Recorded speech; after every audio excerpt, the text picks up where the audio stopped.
اسلام آباد میں بارش سے تباہی کے بعد نکاسی آب کا عمل جاری ہے۔ شہر کے بیشتر علاقوں کو کلیئر کر دیا گیا ہے۔ محکمہ موسمیات نے مزید بارشوں کی بھی پیش گوئی کر دی ہے۔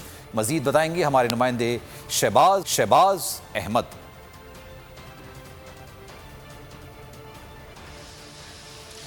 جی بالکل، اسلام آباد میں گزشتہ رات جو بارش ہوئی تھی، باران رحمت جو ہے وہ زحمت بن گیا تھا، خاص طور پر E11 کے شہریوں کے لیے اور D12 کے شہریوں کے لیے۔ ہم نے دیکھا کہ صبح تک جو ہے وہ بارش ہو گئی تھی اور ہمیں جو گاڑیاں وہ تنکوں کے ذریعہ طرح اس سیلاب میں جو ہے بہتی نظر آئیں۔ حکومتی مشینری حرکت میں آئی، NDMA حرکت میں آئی، اس کے بعد نکاسی آب کا عمل جو ہے وہ شروع ہوا، لیکن اس تباہی کے نتیجے میں ایک خاتون اور بچہ جو ہیں وہ جاں بحق ہو چکے ہیں۔ 2 افراد کے زخمی ہونے کی اطلاع ہے، جنہیں ہسپتال جو ہے وہ شفٹ کر دیا گیا تھا۔ نکاسی آب کا عمل اس وقت بھی جاری ہے۔ E11 میں کچھ گھر ایسے ہیں جو بیسمنٹ میں پر ابھی بھی کہا جا رہا ہے کہ گھروں میں پانی موجود ہے اور اس کو نکاسی آب کا عمل جو ہے وہاں پر جاری ہے۔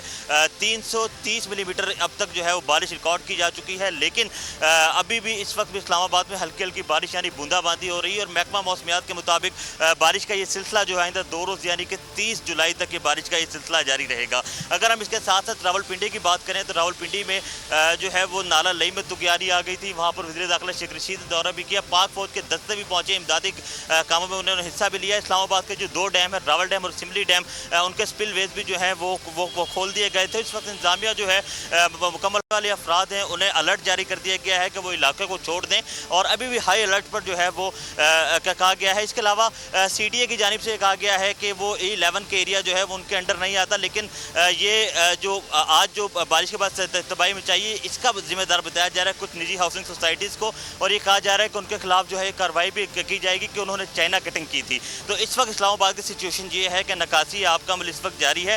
330 ملی میٹر جو ہے وہ گزشتہ روز سے جو بارش اسلام آباد میں ہوئی تھی اور کہا جا رہا ہے کہ کچھ دیر تک جو ہے یہ نکاسی آب کا عمل مکمل کر لیا جائے گا، لیکن جو کہ محکمہ موسمیات کی جانب سے پیشن گوئی کی گئی ہے کہ دوبارہ تھنڈر اسٹارم یعنی کہ مزید تیز بارشیں جو ہیں وہ اسلام آباد میں ہو سکتی ہے، اور NDMA نے بھی تمام اداروں کو الرٹ جاری کیا گیا ہے اور وزیر اعظم عمران خان نے بھی NDMA سمیت تمام اداروں کو ہدایت جاری کی ہے کہ وہ الرٹ پر رہیں، پاک فوج کے دستے بھی الرٹ پر ہیں تاکہ ہنگامی صورتحال سے بچا جا سکے۔